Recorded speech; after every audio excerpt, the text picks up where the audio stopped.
মালহামাতুল কুবরা launch করার পরে আল্লাহ রাব্বুল আলামিন এই মুসলিম উম্মার এই দুরবস্থা কাটানোর জন্য ইমামুল মাহদিকে পাঠাবেন ইনশাআল্লাহ। কোত্থেকে আসবেন? নবীজি বলছে যখন দেখবে খোরাসান থেকে ব্ল্যাক ফ্ল্যাগসগুলো বের হয়ে গেছে, এভাবে আসছে হাদিসে, বরফের উপরে সাঁতার কেটে হলেও তাদের সাথে যোগ দিন। ওই সময় ওয়ার্ল্ডের অবস্থা কেমন থাকবে আমরা জানি না, হাদিসে এভাবে আছে। নবীজি বলেছেন খোরাসান থেকে যে মুজাহিদিনরা বের হবেন তাদেরকে কোনো বাহিনী পরাস্ত করতে পারবে না, এমনকি তারা জেরুজালেম পর্যন্ত পৌঁছে ওটাকে জয় করবে। হাদিসে আসছে, কিছু করার নেই। হাদিস সহিহ না জয়ীফ না জাল, ওলামায়ে কেরামকে জিজ্ঞেস করে নিয়ে, এটা হাদিসে আছে, কিছু করার নেই। পৃথিবীর ভবিষ্যৎ লেখা হয়ে গেছে। ইমামুল মাহদি এখান থেকে মদিনা থেকে তিনি পালিয়ে চলে আসবেন মক্কায়। তিনি নেতৃত্ব নিতে চাইবেন না, মানুষ জোর করে তাকে নেতৃত্ব দিবে। হাজার আসওয়াদ এবং মাকাম ইব্রাহিমের মাঝখানে তার হাতে বায়াত নেওয়া হবে। কতজন বায়াত নেবেন? 313 জন। 300। এরপর শাম থেকে একটা বাহিনী তার সাথে যুদ্ধ করতে আসবে।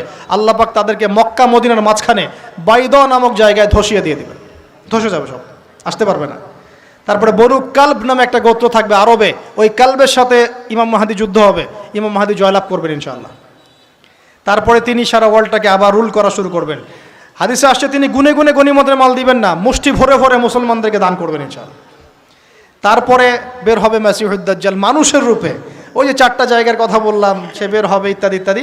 এবার সে মানুষের রূপ ধরে আমাদের সমাজে প্রবেশ করবে এবং তার অনুসারীদেরকে নিয়ে ম্যাসাকার করা শুরু করবে। কিন্তু মুসলিমদের মধ্যে একটা বাহিনী শেষ পর্যন্ত তার সাথে যুদ্ধ করতে থাকবে, শেষ পর্যন্ত। লা তুকাতিলুনাল ইয়াহুদ, এমনকি গাছের পিছনে ওরা লুকালেও আল্লাহ নবী বলছেন যে গাছ পাথর কথা বলবে, আমার পিছনে আছে, এসো মেরে যাও। হতে হতে হতে হতে যখন মুসলিমরা একটু কোণঠাসা, আল্লাহ পাক পাঠাবেন আসমান থেকে ওই মাসিহকে, যে মাসিহকে তারা চিনতে পারে নাই। আর ওরা যাকে মাসিহ মনে করছে, তাহলে এই মাসিহটা কে? এ মিথ্যা মাসিহুদ দাজ্জাল। কথা বুঝতে পারছেন? তাহলে সবচেয়ে বড় প্রতারণার শিকার কারা হচ্ছে? এই ইহুদিরাই।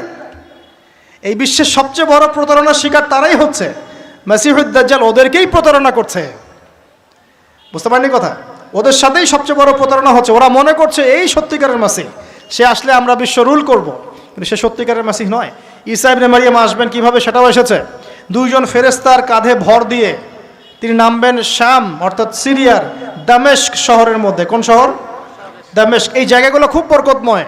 আল্লাহ নবী দোয়া করেছেন, আল্লাহ শামে বরকত দাও, আল্লাহ ইয়েমেনে বরকত দাও, আল্লাহ শামে বরকত দাও, আল্লাহ ইয়েমেনে বরকত দাও।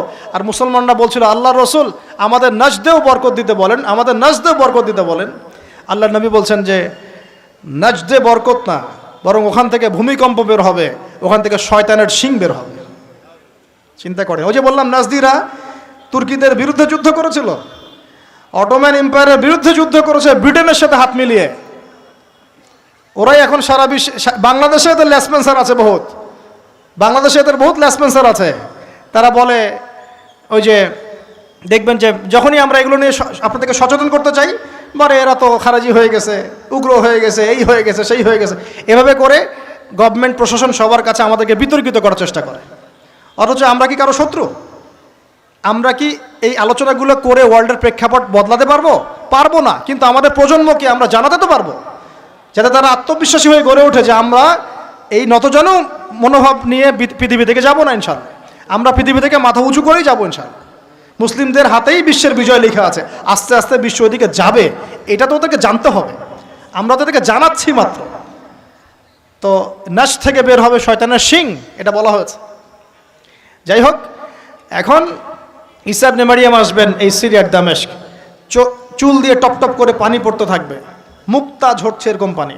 তার নিঃশ্বাস যতদূর পর্যন্ত যাবে ততদূর পর্যন্ত কাফেররা মরতে থাকবে। সুবহানাল্লাহ। এমনকি তিনি খুঁজতে খুঁজতে দাজ্জাল পর্যন্ত আসবেন। দেখবেন যে মুসলিমদেরকে অবরুদ্ধ করে রাখা হয়েছে, বলবেন দরজা খুলে দাও। নামাজের ওয়াক্ত হবে, আজান দেওয়া হবে, ফজরের ওয়াক্ত। ভাই আমরা যদি ফজর মিস করি, আমরা আসলে ওই বাহিনীতে যোগ দিতে পারবো না, বেঁচে থাকলেও। জানি না আমরা অত বছর থাকবো কিনা পৃথিবীতে, আল্লাহই ভালো জানেন, এটা আমরা জানি না। কিন্তু এই বিজয় সুবহে সাদিকের সময় লেখা আছে। আজান হয়ে যাবে, ইমামুল মাহদি তাকে বলবেন ইমামতি করুন আপনি। ঈসা ইবনে মারিয়াম বলবেন না, এই উম্মতের জন্য ইমামতির অধিকার দেয়া হয়েছে। বলেন সুবহানাল্লাহ। তিনি ইমামতি করবেন না, বরং মুক্তাদি হবেন। দরজা খুলে দাও, নামাজ শেষে দরজা খুলে দেওয়া হবে। দাজ্জালকে খুঁজতে খুঁজতে খুঁজতে এই প্যালেস্টাইন, এই জেরুজালেমের বাবে লুদ নামক জায়গায় তিনি পৌঁছাবেন। সেখানে দেখবেন মাসিহুদ দাজ্জাল আছে। দাজ্জাল তাকে দেখার সাথে সাথেই লবণের মতো গলতে শুরু করবে এবং সেখানে তিনি তাকে হত্যা করবেন। একজন একজন করে এই সন্ত্রাসী যারা এখন এই নিরীহ মানুষদেরকে হত্যা করছে, এদেরকে হত্যা করা হবে একজন একজন করে, একজনকে ছাড়া হবে না। আমি জন্য বলছি, মন থেকে বলছি, এই যে এক একটা আমাদের বাচ্চা, আমার এক একটা বাচ্চার রক্তের প্রতিশোধ নেওয়া হবে ইনশাআল্লাহ। আমাদের এক একটা বোনের ইজ্জতের প্রতিশোধ নেওয়া হবে ইনশাআল্লাহ। এক একজন ভাইকে যে বুলেট ছোড়া হয়েছে এর প্রতিশোধ নেওয়া হবেই হবে ইনশাআল্লাহ।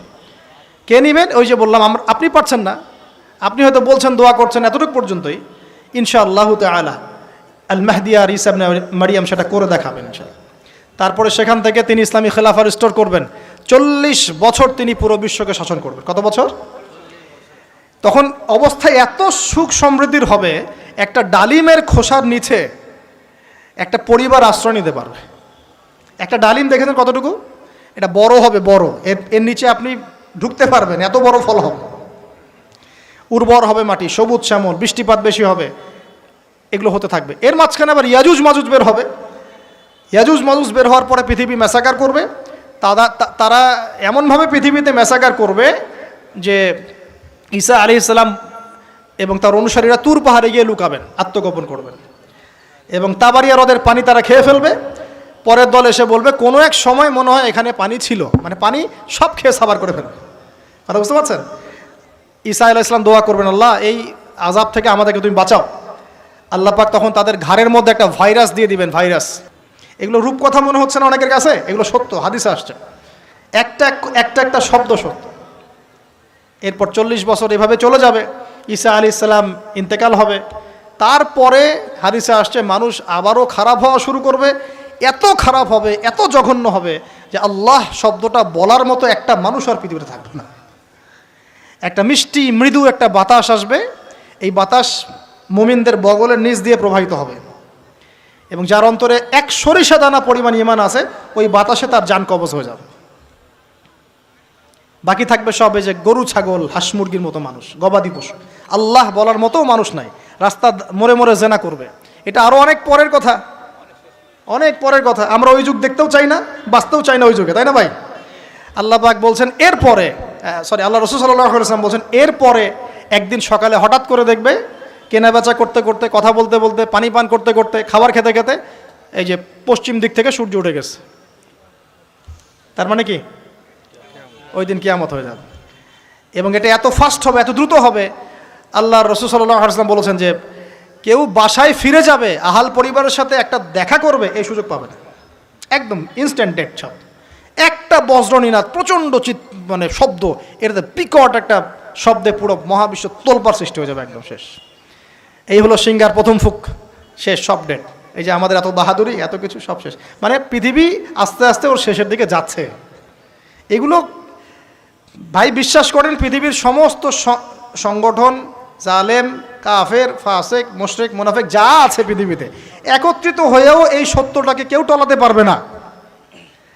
আমরা সারা মুসলমানরা মিলেও যদি এই সত্যটাকে টলাতে চাই, পারবো না। মানে আস্তে আস্তে আলটিমেট গোল এটাই পৃথিবীর। এরপরে কিয়ামত, তারপরে তো আপনারা জানেন কি হচ্ছে, ফামান ইয়ামাল মিসকালা যাররাতিন খায়রান ইয়ারাহ, এক চুল পরিমাণ যদি ভালো কাজ কেউ করে থাকে তাকে সেটা দেখানো হবে। ওয়া মান ইয়ামাল মিসকালা যাররাতিন শাররান ইয়ারাহ, এক চুল পরিমাণ খারাপ কাজ আমরা কেউ করে থাকলে দেখানো হবে। তবে যারা লা ইলাহা ইল্লাল্লাহ এই তাওহীদের উপর থাকবে, যত বড় গুনাহ করুক না কেন আল্লাহ মাফ করে দেবে ইনশাআল্লাহ, ইনশাআল্লাহ। কারণ আমাদের জন্য নবী সাল্লাল্লাহু আলাইহি ওয়াসাল্লাম সুপারিশ করবেন। তাই বলে কি আমরা গুনাহ করতে থাকবো এখন? এটা নবী সাল্লাল্লাহু আলাইহি ওয়াসাল্লামের শান, তার মর্যাদা। আল্লাহ রাসূল সাল্লাল্লাহু আলাইহি ওয়াসাল্লাম এই কথা বলে গিয়েছেন যে কবিরা গুনাহগার মুসলমানদের জন্য আমি সুপারিশ করব। তাওহীদের উপর যারা থাকবে ইনশাআল্লাহ জান্নাত, শিরকে থাকলে, কুফরিতে থাকলে জাহান্নাম ছাড়া কোনো গতি নাই। এই হলো পৃথিবীর শেষ। আমরা তো জান্নাতে যেতে চাই কি চাই না ভাই?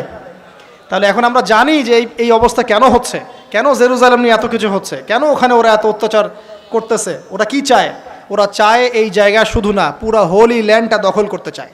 তারা দাজ্জালের জন্য মঞ্চ প্রস্তুত করতে চায়, সোজা কথা। তারা মুসলিমদেরকে সেখান থেকে বের করে দিয়ে ওই জায়গাটা একটা দাজ্জালীয় স্টেট কায়েম করতে চায়, সেখান থেকেই মাসিহুদ দাজ্জাল বিশ্বকে নেতৃত্ব দিবে, এমনটা আসতেছে ভবিষ্যতে। তবে সেই নেতৃত্ব, সেই রাজত্ব, সেই ক্ষমতা চিরস্থায়ী হবে না। মুসলিমরা আবার জেগে উঠবে ইনশাআল্লাহ। ওই জায়গায় ঈসা আলাইহিস সালাম যতক্ষণ খিলাফা কায়েম করছেন না, কিয়ামত হবে না ইনশাআল্লাহ। তো এখন আমাদের কাজ কি বলেন? চুপচাপ গল্প শুনলাম, হাত গুটিয়ে বসে থাকবো? আমাদের ক্ষমতার মধ্যে আমরা কি করতে পারি? আমরা কি প্রত্যেক 5 ওয়াক্ত নামাজে আমাদের ভাইদের জন্য দোয়া করতে পারি? পারি কি না ভাই?